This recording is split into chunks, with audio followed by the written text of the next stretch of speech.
make it a part of your day, young Muslim and old Muslim and male Muslim and female Muslim, in a time where sin has become pervasive and invasive and it is make a lot of istighfar.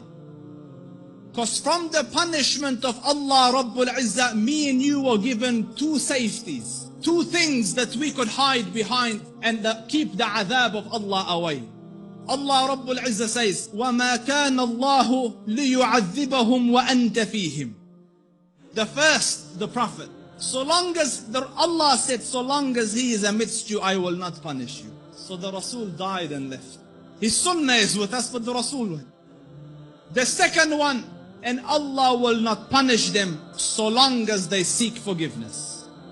So the only salvation you have now is perpetual istighfar. The Rasul sallallahu alayhi wa sallam says, I say more than 100 istighfar a day, and some say in a gathering. Busy yourselves with istighfar. Astaghfirullah al-azim. Oh Allah forgive me. Oh Allah forgive. Astaghfirullah. Perpetuate, make it a habit. And wallahi, Allah will open all the doors of goodness upon you. In the time of Hassan al-Basri, he was an alim, zahid, taqiyyun, naqi, lillahi al-wali, min al-shaytani bari, a righteous man. And he had students. So he was busy with them. And a man came and he said, Shaykh, I have problems. So he goes, what's your problem? So he goes, there's no rain in our land. Drought has come. Give me something to do. So he said, increase the saying of istighfar. So he thanked him and went. The other man came. Sheikh, poverty has struck us. There's no income, no money. So he said, say istighfar, increase the saying of istighfar. And his students are watching. Third person came. Sheikh, I can't have children. So increase the saying of istighfar.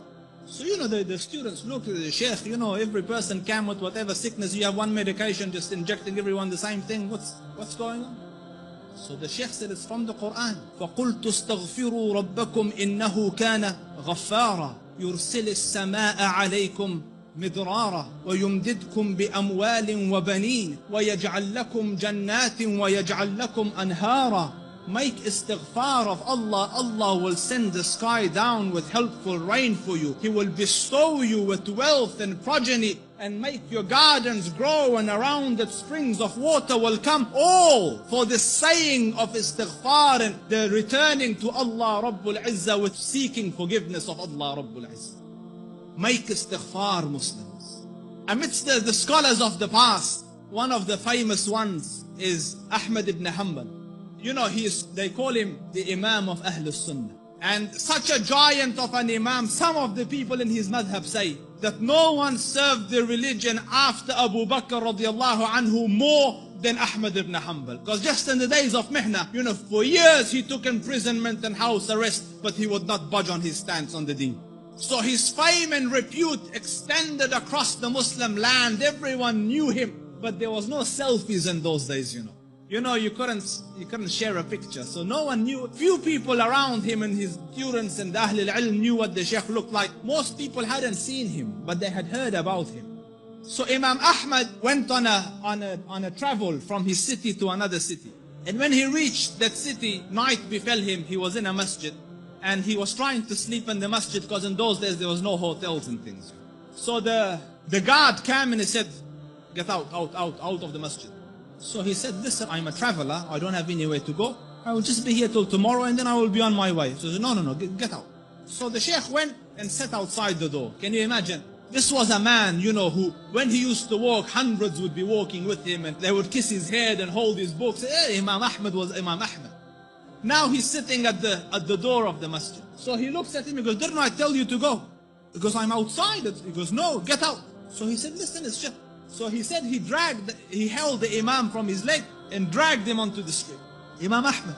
And the Shaykh, subhanallah, And when he's landed in the middle of the road, across the road was a baker, the one that makes bread. So the baker saw him and he goes, listen, he sees in him signs of piety and taqwa. So he goes, come here and sleep in my bakery, and I am making the dough all night and fixing the bread, because people will come at Fajr to buy, but you sleep here as I'm doing my work. So the Imam thanked him and went and laid down, but he's watching him, that every time he makes the dough, he says, Astaghfirullah, Astaghfirullah, Astaghfirullah. And as he's making Astaghfirullah, Astaghfirullah. So all night he saw this man, Istighfar, Istighfar, Istighfar. So He went to him, he goes, for how long have you been on this practice? For how long have you been practicing this? So he said, for a long time now. So he said, for how long? He says, for a long time. So he goes, have you seen any benefits? Because no one can be so consistent and perpetual on dhikr and on istighfar and Allah not grant him some favor. So he goes, I've realized that whatever dua I ask, Allah grants me, except for one dua that he hasn't accepted. So he said, what dua was this? He said, I prayed that, Ya Rab, let me see Imam Ahmad ibn Hanbal, and so far I haven't seen him. So the Shaykh said, he goes, Subhanallah, he dragged me by my feet to come into your bakery, simply cause, imagine, out of my city into his house, out of his house when I was refusing, dragged me by my feet so that I could come and answer to your dua.